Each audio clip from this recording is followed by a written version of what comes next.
Fab Four for the program for the first time in program history. Just what does that mean to you guys? You know, with the support, the students going crazy, just what does that mean to you? It's amazing. You know, it's an amazing feeling. And Coach talked about be where your feet are today during shoot around. And I really try to embody that because, you know, I don't know what my last game is. It could have been my last game tonight playing at Stroh, but I'm thankful it's not. And I'm super thankful we have another opportunity to play again on Wednesday at home. And I hope it's going to be rocking again. You know, I played here for 5 years and I've learned a lot. And I've loved the community and the fans. And the past 2 games are the most fans that have been at a women's basketball game for the past 5 years I've been here, and it's been amazing to see. And I love the support and everyone rallying behind us. And, you know, it's like our 6th man out there. You guys get our momentum going, and then we give off energy. We feed off energy off of each other, and I think that's crucial. Your 2 threes there in the second quarter were pretty enormous because those were BG's only points in the final 5.5 minutes. Just how big was that just to get you guys kind of a little bit of confidence, especially that buzzer beat there? Yeah, you know, whenever I step on the floor, I want to be able to bring some energy. I want to be able to create and help the team as much as I can. And for me, you know, I missed my first 3. And then I was like, all right, the next shot was wide open. I'm just going to knock him down. And then the next shot was open. I was like, I'm going to knock this one down too. And, you know, I got to thank my teammates for finding me too. You know, those were great passes, and, you know, feeding off each other's energy is crucial in that time. And I think it built a little bit momentum going into halftime, which we needed. These last couple of games, you know, with Nyla being injured, you know, the bench has kind of had to step up. You know, you, Olivia, Sophie have played a lot of minutes early on in the game as well. Just how have you guys tried to adjust to, you know, obviously playing with a little bit shorter lineup? Yeah, you know, we miss Nyla a lot, but you can tell how our depth is used to our advantage during those times, especially right now. You know, and you got to give credit to Amy Velasco. I mean, come on. Like, she's been outstanding for us. And, you know, when Amy's not at the point, we have Lex bringing it up at the point. You know, different girls have filled different roles for us the past few games and practices, and it's been great. And, you know, I can't wait to have Nyla back. I don't know when she will be back, but, you know, she makes our team better. But I think everyone has stepped up since she's been out. Talk about Lexi. I mean, 5'5", playing against girls a foot taller than her, and you guys out rebound them, and she gets 7 rebounds. To talk about just the hustle and making that happen. You know, Lex is one of the most tough and resilient players I've ever played with, and you know, she shows that. She gives 110% every day. And to be able to watch her grow ever since last year, you know, being out, and then this year, she's just flourishing, and I'm so proud of her. And for her, it's never about her size. She's always been that same size. It's about her fight and her want to get the ball and her just pursuing of trying to get a steal or turnover. If things aren't going her way, she'll make it up somehow, and that's one of the best qualities of Lex. From last game to now, obviously, the illicit wet situation was could be a very honest distraction. How did you guys kind of rally together and just keep your eyes focused on this game coming in? You know, we just had to keep looking forward. We had to look forward to Florida, and now we have to look forward again to Columbia.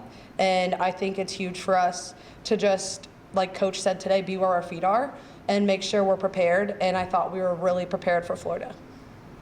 With the student section going on the court, you know, I think they lifted up Lexi and Amy, you know, everyone's cheering, obviously. Where does that moment and just winning, where does that rate, you know, for you and your BGSU career here? Easily top 3.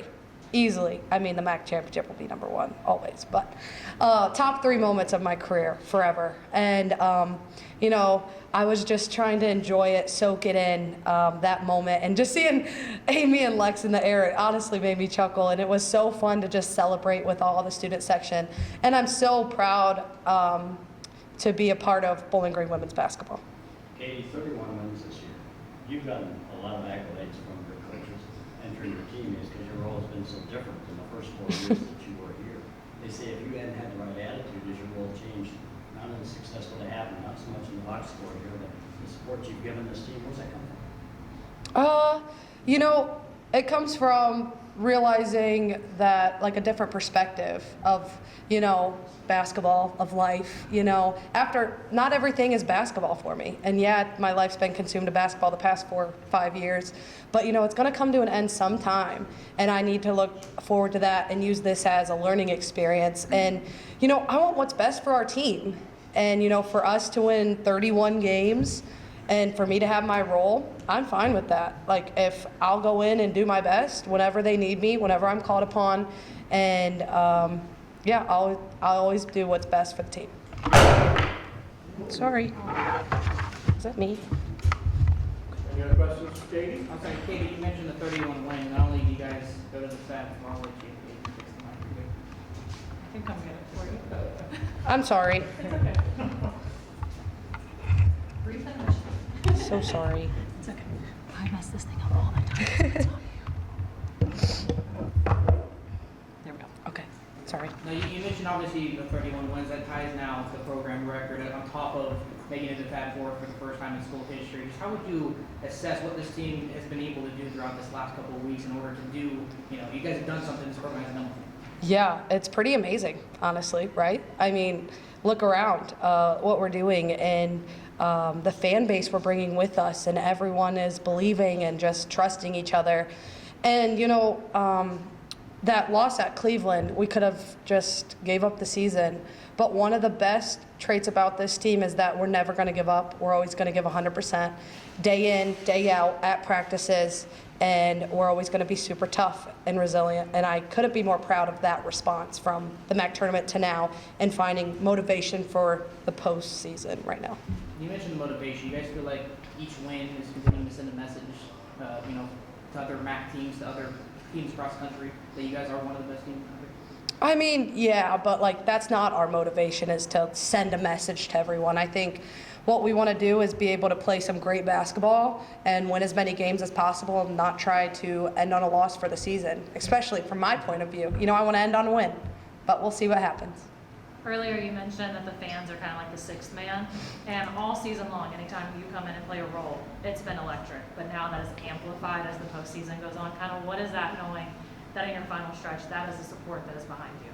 It's an incredible feeling, just all the fans, and they love us, and they're all in all the time with us. And just the roar of the crowd is just incredible. And that's another thing that I'm never gonna forget, and I want to be present in, is like when I do get called upon, and hearing that roar is really special.